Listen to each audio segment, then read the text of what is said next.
মহানবমীর দিন অন্নপূর্ণা মন্দিরে কুমারী রূপে দেবী দুর্গার আরাধনা।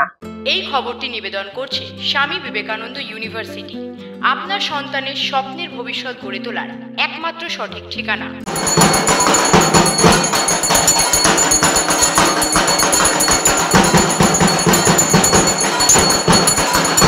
সাধারণভাবে দুর্গাপূজার অষ্টমী তিথিতে কুমারী পুজো সম্পন্ন হয়, কিন্তু এই দিন নবমীর পূর্ণ তিথিতে কুমারী পুজো সম্পন্ন হলো ব্যারাকপুর অন্নপূর্ণা মন্দিরে। এই পুজো প্রায় 150 বছরের পুরনো।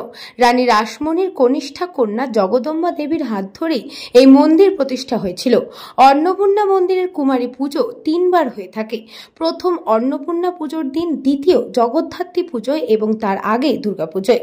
ছোট শিশু কন্যাকে সাজিয়ে তাকে পুজো করা হয়। বলা হয়, কুমারী পুজোর স্বয়ং মাকে নিজের হাতে খাওয়ানো থেকে শুরু করে চরণ স্পর্শ সবটাই সুযোগ করে দেন মা নিজেই। আবার মার ইচ্ছেতেই কুমারী রূপে ধরা দেয় এবং সেবায়েতদের থেকে সেবা নিয়ে থাকে। 4 দিন ভক্তি ভরে পূজিত হন মা এই মন্দিরে। 150 বছর ধরেই কুমারী পুজো হচ্ছে আমাদের মন্দিরে। এখানে 3 বার কুমারী পুজো হয়ে আসছে বিধান অনুযায়ী। একবার আপনার অন্নপূর্ণা পুজোয়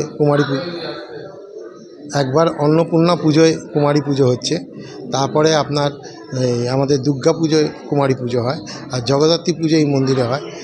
সেই জন্য জগদ্ধাত্রী পুজোতেও কুমারী পুজো হয়, নবমীর দিনে জগদ্ধাত্রী পুজো। দেখুন, এটা তো আমি বলতে পারবো না, এটা তো পরম্পরা যেভাবে চলে এসছে আমরা তো সেইভাবেই করে যাচ্ছি।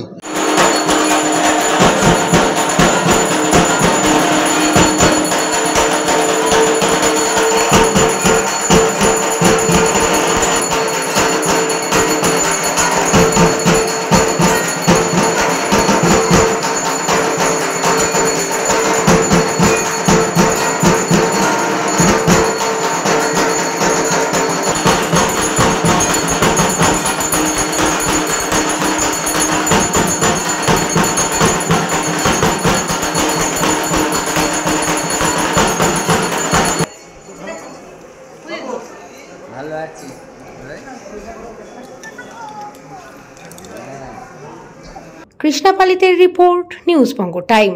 St. Augustine's Day School, Barakpur. Success for every child. Admission open 2026 to 2027. Contact number 900793 4555.